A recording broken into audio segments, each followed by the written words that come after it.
তালসারীর সমুদ্রে ডুবে মারা যান রাহুল অরুণোদয় বন্দ্যোপাধ্যায়। তার মৃত্যুতে রিজেন্ট পার্ক থানা ও তালসারী থানায় অভিযোগ দায়ের আর্টিস্ট ফোরামের। একই দাবিতে মৌন মিছিল ফেডারেশন ইম্পার। যে চলে গেছেন তাকে ফেরানো যাবে না, কিন্তু কিছু কিছু জিনিস থাকে বিশেষ করে যেখানে আইন জড়িয়ে যায়। কিন্তু আমরা চেষ্টা করব আসল ঘটনাটা জানতে, মৃত্যুটা এবং তার সঙ্গে যে সত্যি কথাটা যেটা আপনারাও সবাই বলছেন সেটা যেন মানুষের সামনে তুলে ধরা হয়, যাতে ছেলেটা বড় হলে বা জানে যে আমার বাবা চলে গেলেন এইভাবে।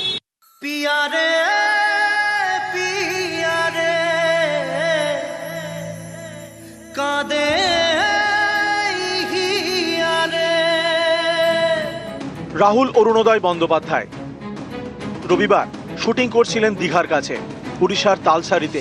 সেখানে সমুদ্রে তলিয়ে মারা যান।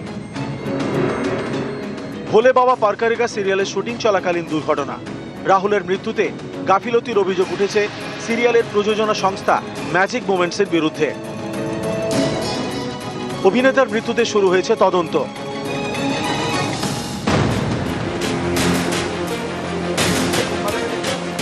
রাহুলের মৃত্যুর প্রতিবাদ, ন্যায় বিচারের দাবি, তাতেও আড়াআড়ি ভাগ টলিউড।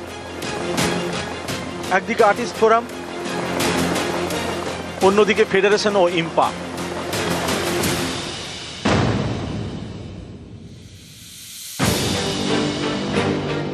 অভিনেতার মৃত্যুতে 1 এপ্রিল প্রযোজক সংস্থাকে চিঠি দেয় আর্টিস্ট ফোরাম। 2 এপ্রিল চিঠির জবাব আসে, তাতে খুশি নয় তারা। তারপর শনিবার রিজেন্ট পার্ক থানায় এফআইআর করে আর্টিস্ট ফোরাম।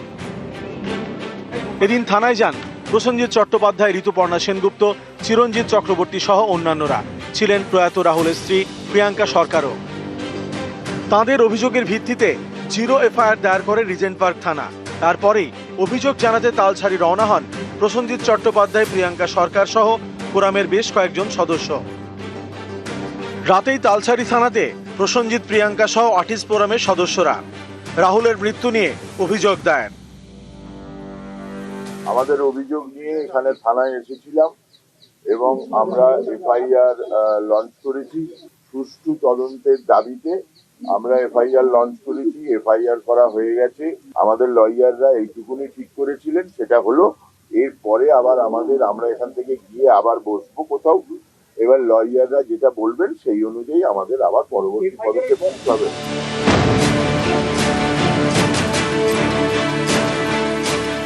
অন্যদিকে মৌন মিছিল জাস্টিস ফর রাহুল। ফেডারেশন ও ইম্পার ডাকা মিছিলে টেকনিশিয়ান স্টুডিও থেকে রাধা স্টুডিও পর্যন্ত হাঁটলেন টলিউডের কলা কুশলীরা। সেই মিছিলে যোগ দিল না আর্টিস্ট ফোরাম।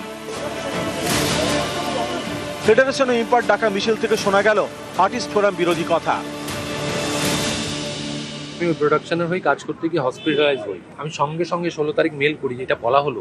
এই আর্টিস্ট ফোরামে মেল করি, আজকে 4 তারিখও সেই মেলের উত্তর আসেনি, কোনো রকম একটু শব্দ নেই। আমাকে শান্তিলাল বাবু, সেক্রেটারি শান্তিলাল মুখোপাধ্যায়ের সঙ্গে আমার ব্যক্তিগত কোনো ক্ষোভ নেই, আমার ওই চেয়ারটার প্রতি ক্ষোভ আছে। সেই চেয়ার থেকে কোনো রকমের কোনো এলো না, রিপ্লাই এলো না। আমার এখানেই প্রশ্ন, আজকে রাহুলদার সাথে যে ঘটনা ঘটেছে, যে প্রোডাকশন হাউসের বিরুদ্ধে আপনারা এফআইআর করতে গেলেন, ছোট্ট একটা হাউস যে প্রথম কাজ করছে সেই আপনার কথা শোনেনি, তাহলে এত বড় একটা শক্তিশালী হাউস আপনার কথা থোড়ি শুনবে? উঠল রাহুলের মৃত্যুতে তদন্তের দাবিও। আমরা সবাই জানি কি ড্রোন অপারেটর ছিল, তাকে জিজ্ঞেস করলেই হয়ে যাবে। কিন্তু আমরা জিজ্ঞেস করলে তো সেটা আইনানুগ হবে না, পুলিশকে জিজ্ঞেস করতে হবে। পুলিশ এই কাজটাই শুরু করবে, সবাইকে ঠিকমতো করে জিজ্ঞেস করা শুরু করবে। যাদের মুখ বন্ধ করে রাখা হয়েছে তারা মুখ খুলতে বাধ্য হবে। প্রযোজনা সংস্থা সেই মুখ বন্ধ করিয়ে রেখে যেভাবে খুঁটি সাজাচ্ছিল সেটা আর পারবে না।